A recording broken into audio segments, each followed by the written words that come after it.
For the chain rule, we might want to discuss what is not a chain rule before getting into the chain rule.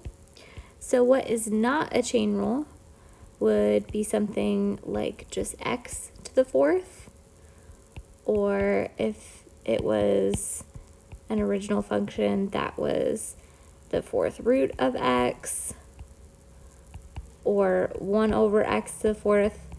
None of these are chain rules, but if we just change them slightly, they can become chain rules, and we want to be able to recognize them. So if instead of x to the fourth, it was x plus 1 to the fourth, or if instead of just having an x under a root, any root, maybe even the fourth root of x plus 1, that would be the chain rule. Or having something like x plus 1 to the fourth in the denominator. So we're going to use this chain rule of functions when we have more than just x raised to a power, whether that's a positive power, a fractional power because it's under a root, or a negative power because it was in the denominator. We can use the chain rule. So in general, the chain rule is going to be used when you have more than just x raised to some type of power, and your derivative is going to be found by bringing down the power and subtracting 1 for the new power, putting the original function on the inside, and then lastly multiplying by the derivative of the inside at the end. So bring down the power, subtract 1 for the new power, and then multiply by the derivative of the inside at the end. So we have a few examples of this below. So looking at this first one, we don't just have x to the 20th, we have 5x to the 7th minus 13x plus e to the 9th being raised to the 20th.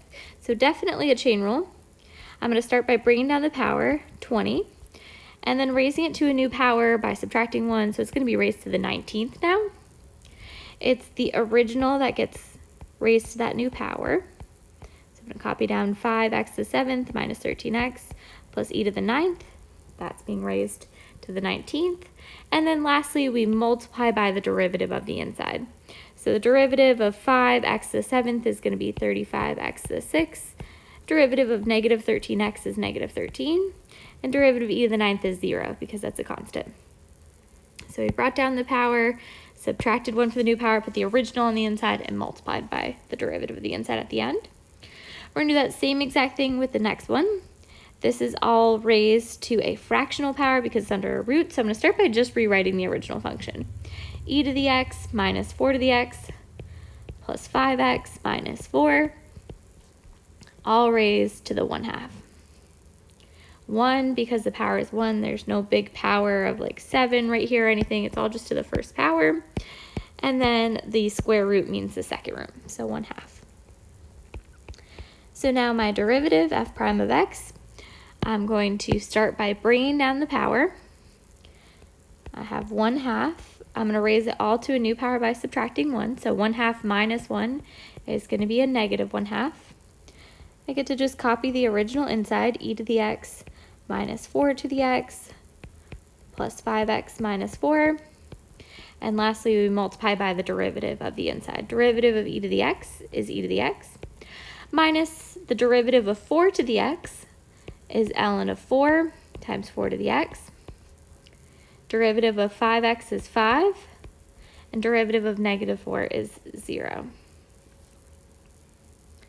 So we bring down the power, subtract 1 for the new power, multiply by the derivative of the inside. We can do this with this last one.